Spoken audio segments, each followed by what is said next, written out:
Previously on Cartoon Fight Night. The time has come to meet your mate.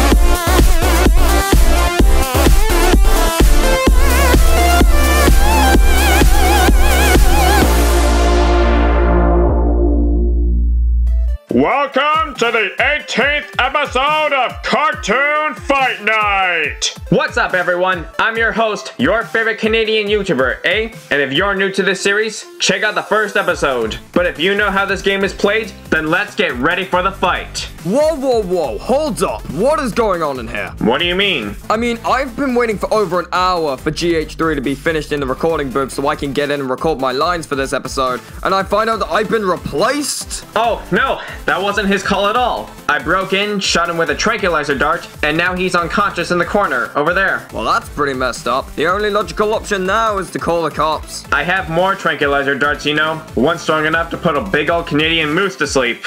Want me to prove it? Please don't hurt me. Like I was saying, the only logical option would be for the both of us to host this episode. Sounds good. So, what was tonight's battle again? The extra thick Dark Lord himself, Aku, versus the godly demon Spawn. And while a good chunk of the animation was done by me, the first part was actually animated by Huntsman Draconia. So check out his channel and subscribe. Now, if you want an Aku analysis, I recommend checking out Ganon vs. Aku, located on the Animation Rewind channel. It's a very well done and highly underrated episode. But Spawn is a newcomer for both Cartoon Fight Club and Cartoon Fight Night. So we will be doing a very quick pre-analysis on him. Now let's begin, shall we?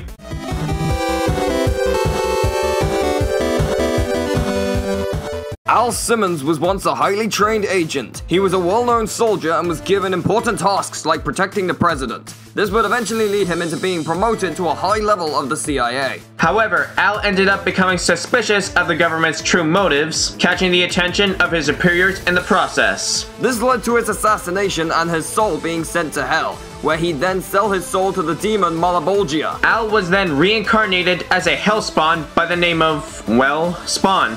But unfortunately, Spawn had no memory of his previous life. However, he did manage to get his memories back. Some would say that's a good thing, but I think forgetting everyone would actually be pretty good. There are some things I desperately want to forget. What? Don't question it. It's best you don't know. Okay.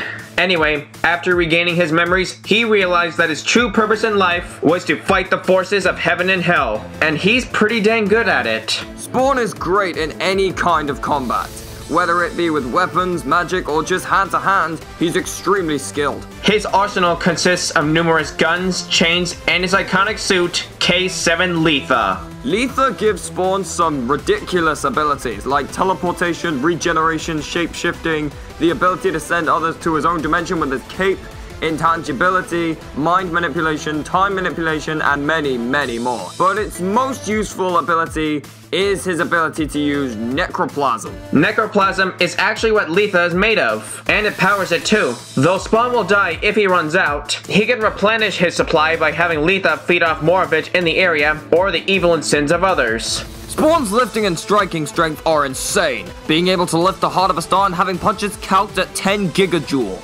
Spawn can also take a lot of punishment too. He survived an attack that could destroy a star the size of our sun, and his regeneration just boosts his durability even higher. Spawn is also very fast. He can easily move faster than the eye can see, move so fast that his speed creates fire via friction, and his cape can block automatic gunfire and lasers. Then there's a teleportation, which is pretty much instantaneous. Spawn has many other incredible powers and abilities, including shape-shifting, telekinesis, pyrokinesis, matter creation, mind control, corruption, controlling animals, creating and tearing open portals, both space-time and dimensional manipulation, reality warping, and more. But even this badass demon has his weaknesses. There are two surefire ways to kill Spawn. You've either got to deplete all of his necroplasm or decapitate him with a holy weapon. He's not unkillable outside of these two ways. That'd be a no-limit fallacy.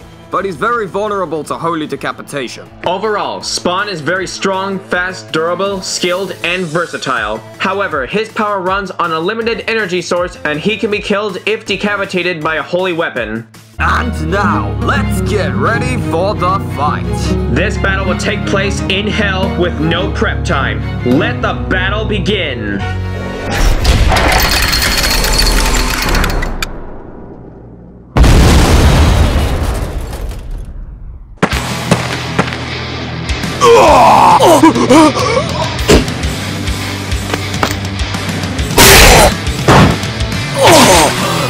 Extra thick!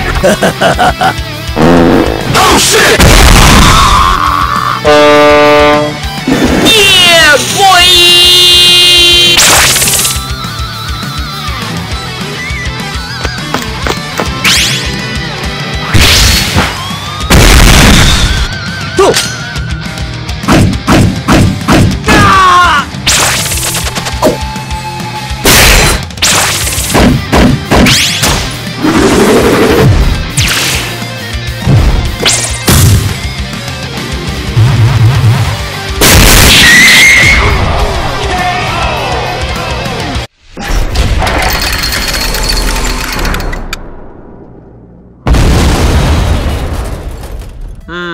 I wonder how thick Aku's gravestone will be. It will probably be extra large. What? Never mind, it's nothing. Anyway, if you enjoyed the animation for this episode, check out Huntsman Draconian's channel. He animated the first scene. And check out my channel too. I animated the second scene. If you enjoyed both of us hosts, check out our YouTube channels and Google Plus pages too. And special thanks to the MLG Avocado for scripting this episode. Check him out as well. Oh, and not to mention, I've created my very own Versus series known as Show Off Showdown. It contains a lot of highly underrated epic matchups, and it's the only Versus series that uses unique characters like Skylanders. If only this series would use them more often. And now for why Spawn wins.